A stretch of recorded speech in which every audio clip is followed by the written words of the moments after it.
Have you ever wondered why there are always villains in all our superhero stories? If they are so villainous, why do we even create them? Well, it's simple. Does light even matter if there is no darkness? Villains are simply the other face of the same coin, and they are as important as heroes themselves. Why, you ask? Because every action they take has a profound impact on the entire storyline. In this episode, we are going to discuss every major baddie from the 80s cartoon that appeared on our TVs. From Shredder to Megatron. In this list, we've got some really nasty ones that are nothing but pure evil. We will uncover the many layers of these antagonists and show you every aspect that makes them what they truly are. Make sure you watch till the end, because we've got some names in this list that you never knew existed. Are you ready? Before we go into our explanation, we have a very small request. If you like our content, please support us by subscribing to our channel. This is a small click for you, but for us, it means a lot. Thank you. Let's begin.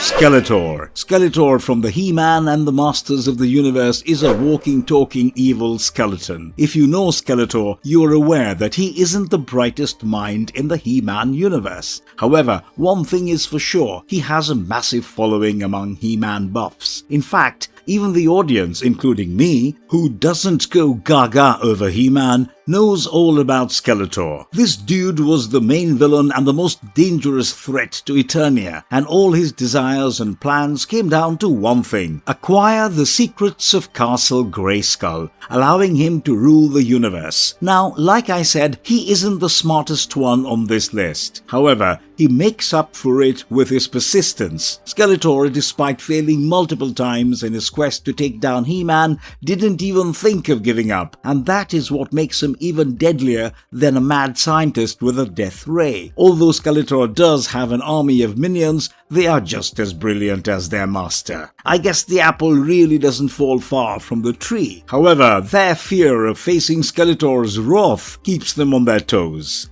And they keep pushing hard no matter how stupid the plan is. Skeletor, with all his incompetency, isn't a random character. He is a master sorcerer with vast control over dark magic. This gives him a wide variety of abilities, from teleportation to blasts of mystic energy.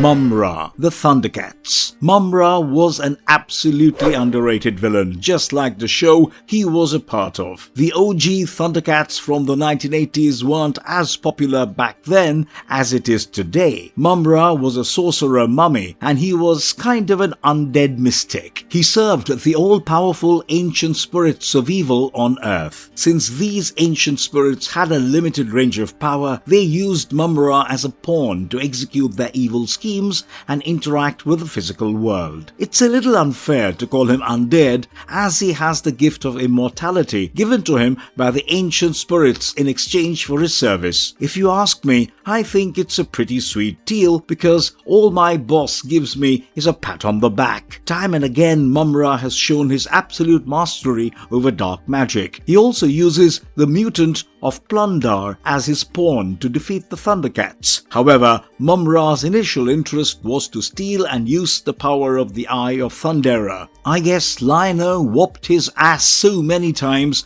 that all he wants now is to destroy the Thundercats and rule Thundera. Mumm-Ra might be an ancient mummy, but don't underestimate his skills. He is a master combatant with superhuman strength.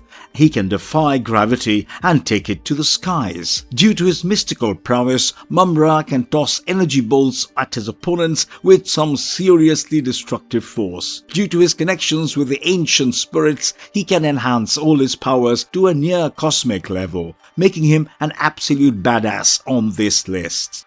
Avenger. Dungeons & Dragons. Avenger comes from Dungeons & Dragons, an insanely addictive role-playing board game. If you don't know what a board game is, you're probably too young for this. However, along with the board game, it was also a super popular cartoon series in the 80s that glued us to our screen. Oh boy, those were good times. The story was about a bunch of teenagers, and their roller coaster ride mysteriously took them into the medieval D&D universe. Avenger was one of the most memorable memorable villains from this series. How could we forget his massive wings and black horse? He was another great sorcerer on this list. Avenger has mastered necromancy, a form of dark magic dealing with the undead, and evocation, which is controlling elemental forces for self-use. Avenger often terrorizes the group of heroes, which diverts them from finding a way back home to ending up fighting Avenger. This dude turns out to be the most powerful one in the entire series, hence posing some serious challenges to the heroes. Avenger is said to have lived for over a millennia and has defeated a number of heroes. He is also said to be immortal, as his body has been destroyed and reanimated more than a few times. Shredder, Teenage Mutant Ninja Turtles. Orokusaki aka Shredder was the main villain from the OG TMNT series. He is, without a doubt, the best hand-to-hand combatant on this list of villains. Shredder has achieved superhuman level mastery in countless styles of martial arts, including ninjutsu. He is also the supreme leader of the Foot Clan. Shredder is a tall and muscular guy, and he dons samurai-like armor. His hands often have sharp blades that he uses to shred his opponent. Shredder is very popular for being a ferocious fighter and showing almost no mercy to anyone obstructing his cause. He is someone with little to no tolerance for failure and will go to any lengths to punish the responsible henchman. His origins can be traced back to medieval Japan, where he was part of a prestigious clan called the Hamatos. Saki was raised by the clan's elder alongside his own son Hamato. As they grew up, both these young men were attracted to the same girl. However, she only loved Hamato. Unreturned love is often a question without an answer, and Saki seemed to be going insane for his answers. Cobra Commander, G.I. Joes. How can we miss out on Cobra Commander while talking about the 80s villains? Cobra Commander has a unique place in the Villains Hall of Fame from the usual Saturday morning lineup. Cobra's evil work and his relentless pursuit of world domination supersedes the need for a better name. Even as a kid, I always thought that for a villain this badass, the creators could have put in a bit more effort in giving him an equally badass name. Nevertheless, they made up for it with his actions. Cobra Commander was the leader of the evil organization called Cobra. Cobra Commander has intentionally sparked global conflicts between nations so that he can push his agenda in a destabilized world. He recruits people who are displaced by such conflicts into his own army and fuels their anger against society to keep them radicalized. Cobra Commander is a heartless and power-hungry villain, and nothing can distract him from his goal of world domination. He is known to be a person of high intellect and enthusiasm. Cobra Commander has been seen devising plans as well as executing them in the front line. He doesn't believe in being an armchair general and playing golf while his troops are facing the enemy. Looks like the Cobra Commander is well aware that a commander in his tent will never know the true face of war. I've got one word for this guy: respect. That's what you are, Chuck. Silence! Megatron, Transformers 80s cartoon. This metal monster may not be a very popular villain now, but the 80s were a whole different ballgame for Megatron. We've seen these alien robots transform into vehicles and sometimes even supersonic speed aircraft. However, you have to be from a special breed of monsters to not just cross but destroy the ethical boundaries of warfare. Megatron is one of them. He has transformed into weapons of mass destruction to be used against the Autobots. Something definitely is broken in this guy. Megatron, the leader of the Decepticons, has many feathers on his bumper, but one stands out in particular. He managed to kill the Metal Warrior Optimus Prime, and trust me, it was a day of mourning for every Transformers fan. No Decepticon has ever managed to horrify the audience the way Megatron did. What many of us don't know about him is that he is the adoptive brother of Optimus Prime and held the position of High Lord Protector of Cybertron before being corrupted by the Fallen. Aside from being a shape-shifting robotic alien, Megatron is also known for his mastery of combat and expert marksmanship. Being from a military origin, Megatron is also a master tactician and strategist. We've witnessed this more than a few times when he has built precise plans of defeating the Autobots and the human armed forces.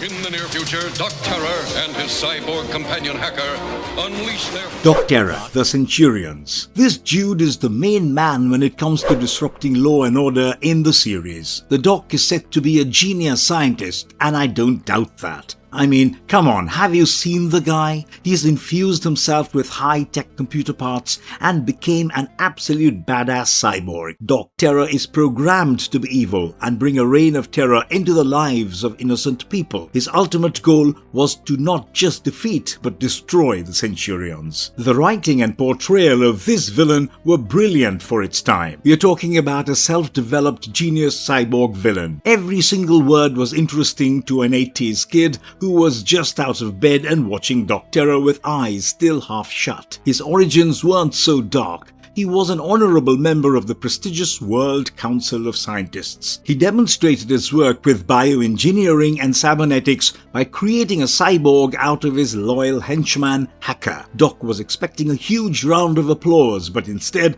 he was thrown out of the council and his work was defamed for being unethical in nature. His ideology didn't align with the council either. According to Doc Terror, cybernetically advanced humans were the true future. Not so much of a genius decision, Doc? Here is an interesting fact that you might have missed back then. Although it is unusual for a villain but pretty interesting, Doc Terror appeared at the end of the episode promoting scientific temper, talking about the use of robotics and AI.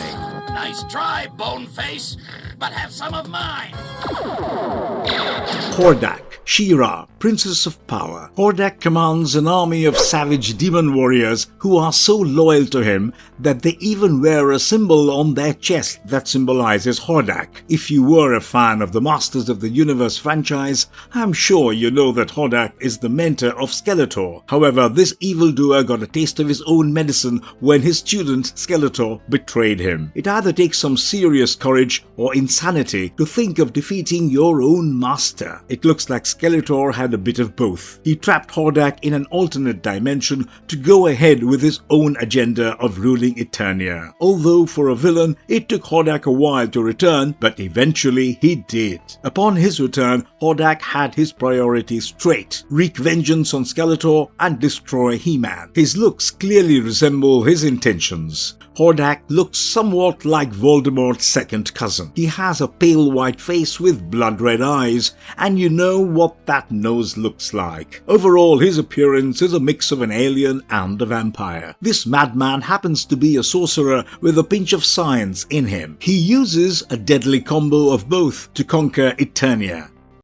Insolent barbarian, you shall pay the ultimate price for your error. Serpentor from G.I. Joe. Alright, this guy's story is one of a kind. I doubt if there is a better villain origin than Serpentor. He was the conclusion of the Cobra Commander's plan to conspire against the G.I. Joe by creating a perfect super soldier. This story looks like a modern but evil Indiana Jones adventure. A faction of the Cobra's evil scientists under the command of Dr. Mindbender and Destro invaded every tomb of the ancient warriors around the world. I like where this is going, but what good are the dusty remains of these warriors? Remember, they are scientists, a legion of gentlemen who can turn yesterday's sci-fi into today's reality. They collected DNA samples from the tombs of warriors like Alexander the Great and Genghis Khan to bioengineer a perfectly evil super soldier. The result was Serpentor. This evil creation didn't just share genetic makeup with the ancient legends, but also their memories thanks to the mad genius Hacker. In a quest to create a super soldier,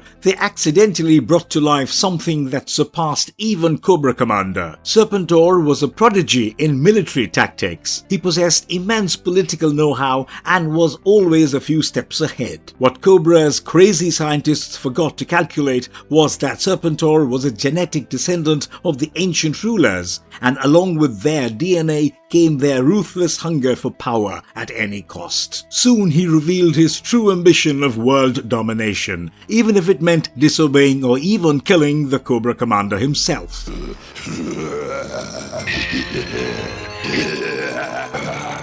Dr. Claw from Inspector Gadget. As a kid from the 80s, Dr. Claw was one hell of a villain who was truly intimidating. He made the show even more captivating with his hidden appearance. He was like the cartoon version of a villain from a James Bond movie. He even had a cat, just like those 80s villains that they would pet while punishing the minions for their failures. Claw is an unseen character, but his arms and gloved hands are visible. He is known for being ruthless and sadistic in his way of achieving wealth, dominating humanity, and of course, killing Inspector Gadget. All this makes me imagine a face that resembles a mad scientist. There were a few instances where we did see his face. In Gadget and the Gadgetinus, one of the episodes, we see his face right after he wakes up from a nap. Although Dr. Claw came up with some interesting plans to take down Inspector Gadget, I must admit he wasn't really a genius villain. However, I won't blame the poor Dr. Claw.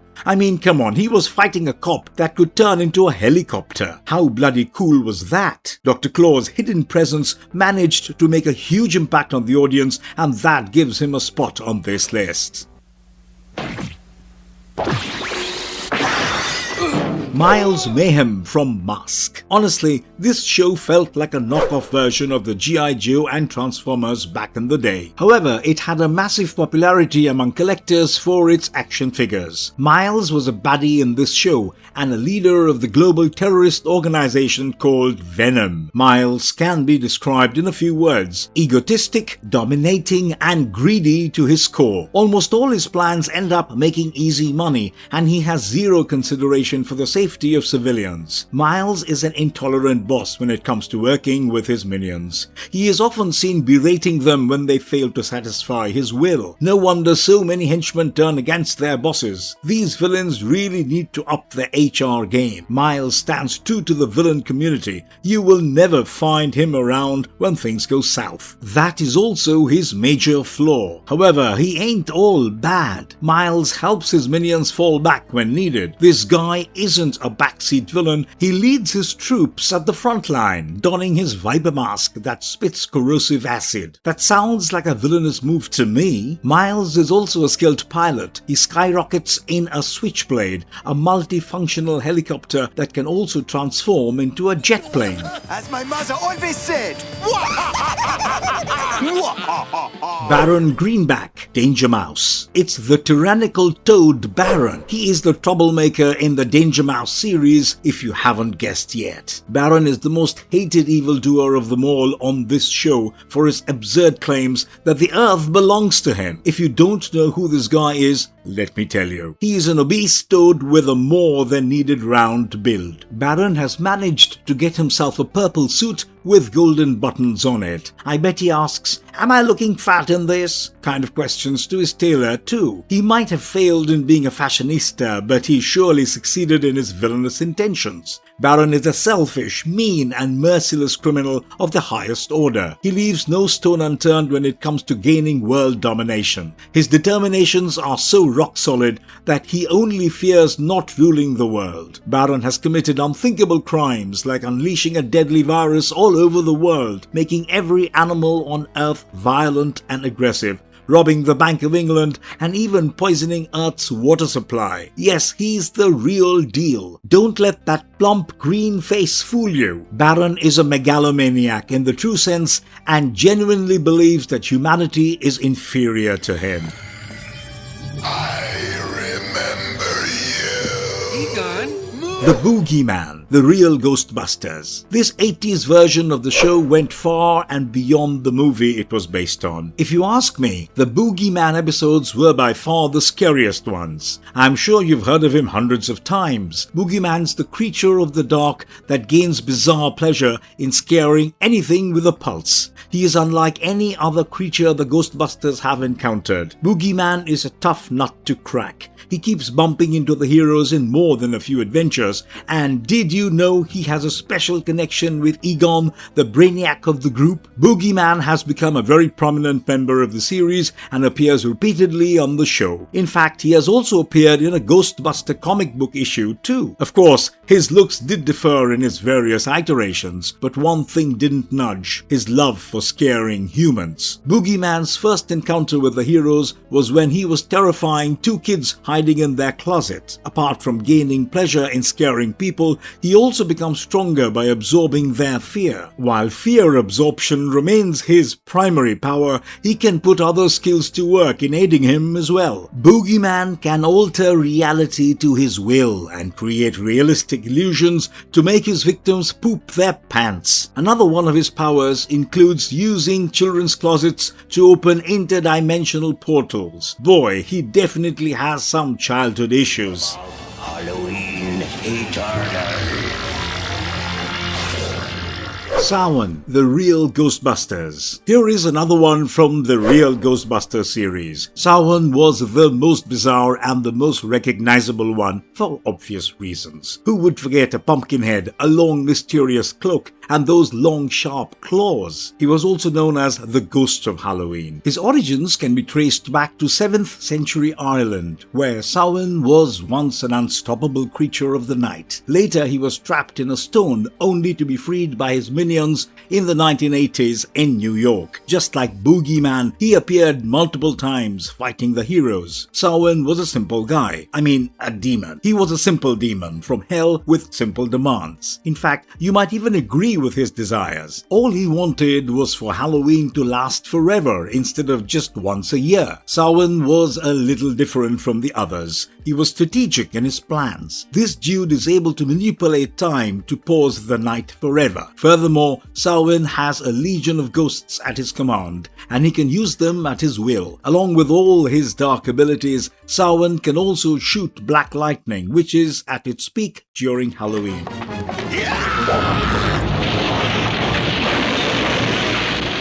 Storm Shadow from G.I. Joe. Alright, if you tell me that you don't know this guy, I don't believe you. Storm Shadow is very well known as the Cobra Commander's ninja bodyguard. This guy is an assassin by birth. His heritage can be traced back to almost 30 generations of assassins. I bet he was the quiet kid in the class, waiting for the perfect moment to strike back. Storm Shadow isn't like a regular villain. He doesn't do what he does for cash and a luxurious life. He is the fight for your blood kind of villain. In fact, Storm Shadow joins the Cobra organization not for money, but for vengeance. His deep loyalty to the Cobra Commander also stems from his true desire to uncover the identity of his uncle's killer, and Cobra Commander has promised to help him in this family drama. Storm Shadow is no ordinary minion of the Cobra. He is the last known member of the Arashikage clan. Being from the assassin's bloodline, this guy tightens his pants with 5 black belts in various martial arts.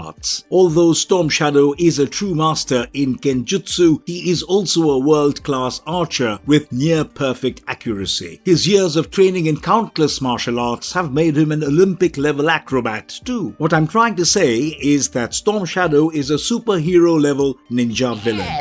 I'm tired of your endless whining. I will send you back to Earth. Krang, Teenage Mutant Ninja Turtles. Krang is the secondary villain after Shredder from the TMNT series. There is no one on this list with a more off-putting appearance than Krang. Interestingly, Krang was never a part of the OG comic series, but he surely resembles the Ultron alien race from the pages. This guy stumbled upon the Master Ninja Shredder, and soon they started working together. Krang decided to assist Shredder's foot soldiers with an army of robots. Krang also allowed them to use the Technodrome as a control center for all of their operations, while Shredder built a new body for Krang. These two were absolute besties, and together they came up with devilish plans to take down the turtles and rule Earth. This world domination isn't a new desire for Krang, because he once ruled an entire civilization with an iron fist. Krang's former empire existed in an alternate dimension called Dimension X. Sometime during his reign, a revolution erupted and threw him off his throne. His punishment was further extended by forcing him into exile. Ever since then, Krang has sworn sworn to take revenge against his people and revert to his former glory. Krang might not look much, but don't be fooled because he has some really useful skills. Krang can mutate any living, dead, or even inanimate object and turn them into his minion zombies. Krang's species is a brilliant mind reader too. They use this to gain information about the enemy's power source and much more.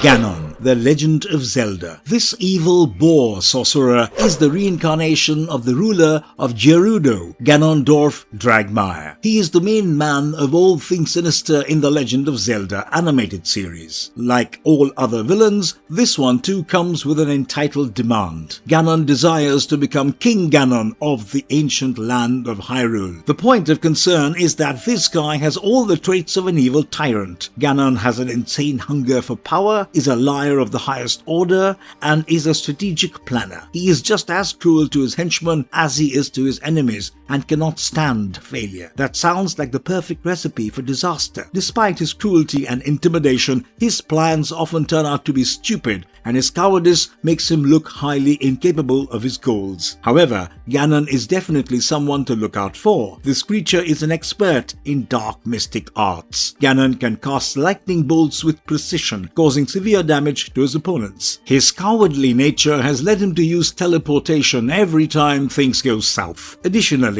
Ganon can use magic to levitate too. Looks like he's got more than a few tricks to escape a bloody battle.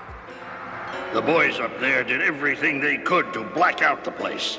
But Monstar, Silverhawks. He's the Limbo Gang's alien mob boss and the Silverhawks' arch nemesis. Monstar has a particular hate for Stargazer, maybe because he was responsible for locking him up for a second time, or maybe he doesn't like his face. This dude travels in style. He rides a giant squid named Skyrunner until this boy, Hardware, builds his very own fighting hawk, Sky Shadow. That is quite the upgrade for a mob boss. Monstar is a criminal kingpin in the underbelly of the galaxy. He is a tough nut, and why not? He's been in the Limbo Galaxy for 3 centuries. Monstar has got every baddie in the underground on his speed dial. He is a wanted criminal and a known fugitive who escaped a maximum security prison, Penal Planet 10, not once but twice. Monstar rules the Limbo Underground with an iron fist and keeps an eye on pretty much every activity. His immense strength is one of the reasons for the obedience his minions have. Monstar has above normal strength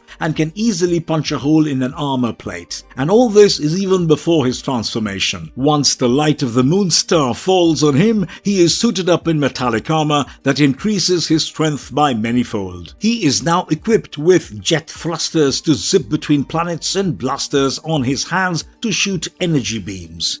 Hagar Voltron. Hagar is a powerful enchantress from planet Doom. She is known for her loyalty to the brutal and oppressive ruler of the Drool Empire, King Zartan. Hagar is solely responsible for the creation of all the Robeasts, who are often sent to fight the Voltrons. She is notoriously popular for casting her dark spells to hypnotize and take complete control over their mind and body. No wonder she is King Zartan's favorite. It is believed that she was once very pleasant looking and good-hearted. However, the dark forces corrupted her, transforming her into sadistic and disfigured. Tex Hex, Bravestar, also known as Tex the Terrible, is Marshall's sworn enemy in the Bravestar franchise. Tex was one of the earliest humans to set foot on the planet of New Texas. He was one of the prospectors to start digging for minerals across the globe. Soon, an abundance of cerium was discovered. It is the world's most powerful, safe, and highly reliable fuel for interstellar travel. Cerium has various other crucial utilities, such as medicine, making it a resource that can cause major disruption in peace, law, and order. That's pretty much what happened with Tex. Its discovery caused a massive cerium rush from all over the universe. Tex became super greedy and turned into a bandit, enslaving the native population. On one of his travels, Tex's ship crashed, killing him almost instantly. However, to his surprise, he was resurrected by an ancient demon, Stampede. Tex became his pawn on Earth to achieve his goal of wreaking chaos and feeding on it. After returning from the dead, Tex has gained some incredible powers thanks to his master. Now this guy can shoot energy blasts and clear entire mountains. He can also summon demonic creatures called fire snakes. Tex is an extremely untrustworthy villain of them all. He can switch sides at the drop of a hat to serve his own interests. Bonehead!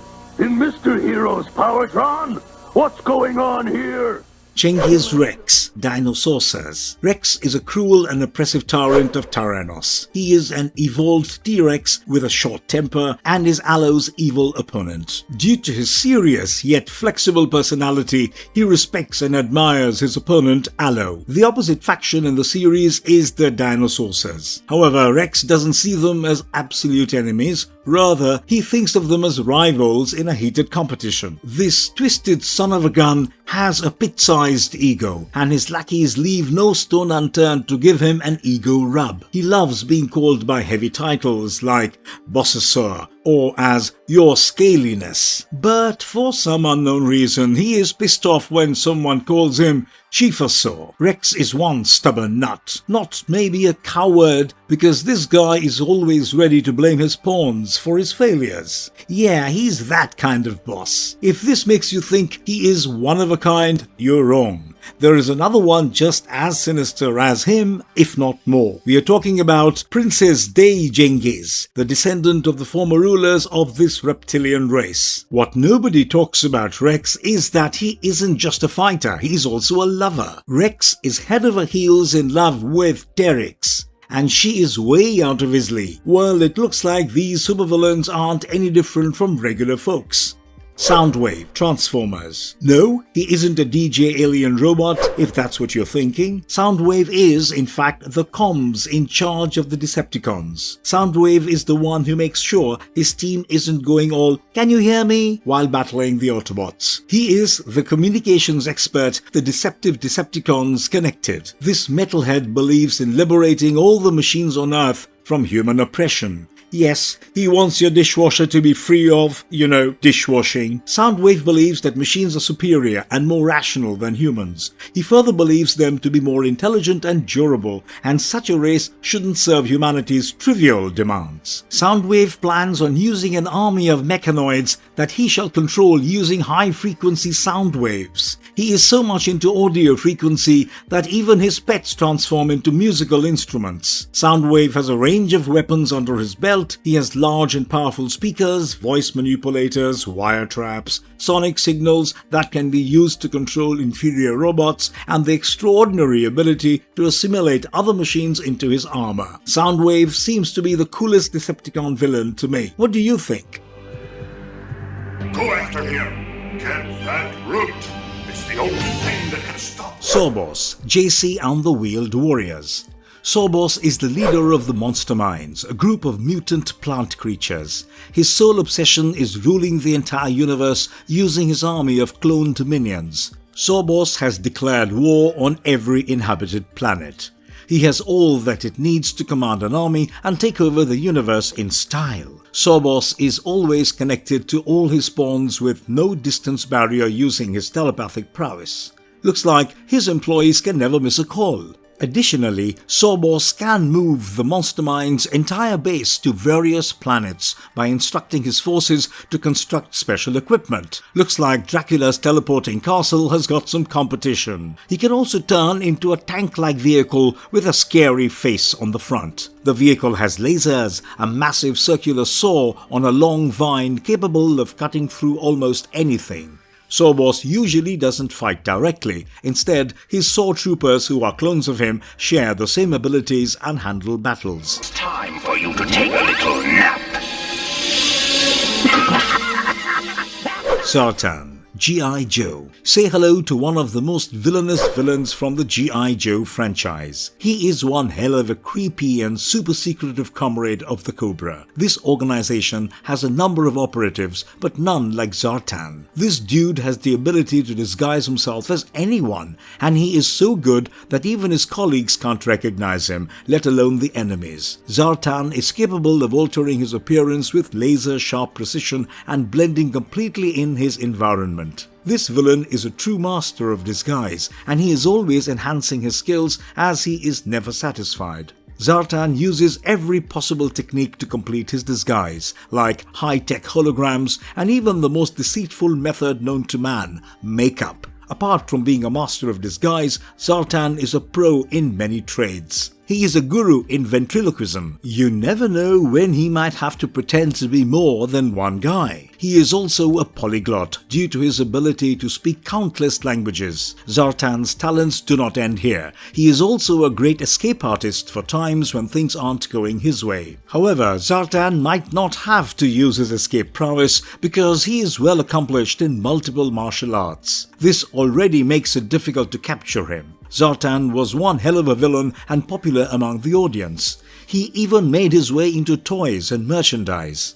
It's that spotty sausage that Spotty Man flies. Stand clear, fellas. Give me room. Texas Pete, Super Ted. Texas Pete, an evil cowboy, was from the 80s classic TV show Super Ted. It was about a regular cutie patootie teddy bear who transformed into a superhero complete with a red suit and rocket boots. However, Super Ted can never take a holiday thanks to Texas Pete and his sidekicks. This cowboy is always ready with an evil plan to take down Super Ted along with Bulk and Skeleton. Tex has a knack for borrowing things that belong to others without letting them know. He gains immense pleasure in making people unhappy. Tex is the poster boy for dishonesty among all the villains on this list. If there is a kingdom of lies somewhere, I'm sure Tex will be the ruler. He can never be trusted with a single promise. Additionally, he is a boss and not a leader because he always puts Bulk and Skeleton's life in danger rather than doing it himself. Apart from Super Ted, he hates being called names like kind and generous. Texas Pete is definitely a bizarre villain of them all. Cyril Sneer, the Raccoons. Cyril is the wealthiest villain from the Evergreen Forest in the show. This villain is a pink aardvark with a long nose and an even longer backstory of deceitfully making his way into the business industry. Don't let his looks fool you. He has brutally silenced his competition to be where he is. His trusty henchmen assist Cyril. He calls them yes men. He can often be seen smartly devising plans to increase his wealth through any means within the confines of his creepy Sneer mansion. I bet my boss can strongly relate with Cyril, as he too makes his minions do all the dirty work and falsely promises a raise. Cyril made a fortune in the wood industry, which required him to displace countless families from their lands, and he regrets pretty much nothing in his life. In fact, Cyril is very proudly grooming his son Cedric to carry on his legacy. At the beginning of the series, Cyril Sneer is selfish and sinister in his actions, but as the series progresses, he becomes kinder and more open to the raccoons. And now for your payment. It's empty. Not anymore.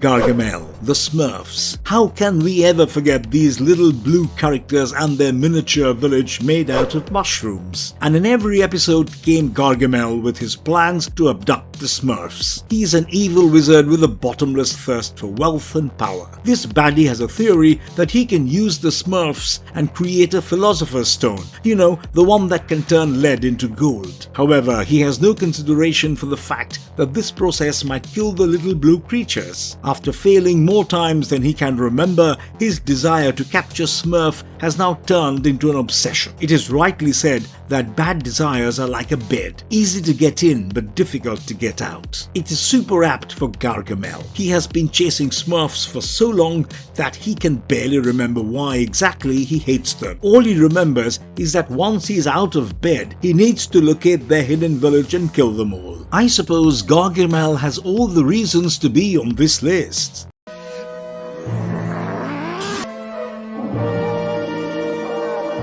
Noart, Care Bears. He is an evil wizard and a shapeshifter. Noart has an array of dark magic spells under his belt. All his evil plans sum up to one sole ambition: destroy the Care Bears as well as all the caring in the world. Noart is rooting for a world where people are mean and selfish. Such a world would be mankind's greatest curse. Noart's desire to end all the caring is not because he wishes to watch the world burn, but because it'll be easier for him to take over the world. Noart is a bad-tempered but wise villain. That is one deadly combo. It is completely unknown where this mad wizard came from. However, one thing is certain: dark desires and fear runs through his veins. Like any wizard, he utilizes his dark skills to the fullest. Noart is an expert in shapeshifting and physical transformation. He is seen shapeshifting not just into humans, but animal forms too. The boys up there did everything they could to black out the place, but somehow... Marvelous verdict. In conclusion, bad guys will come and go, but the OG cartoon villains will always remain OG.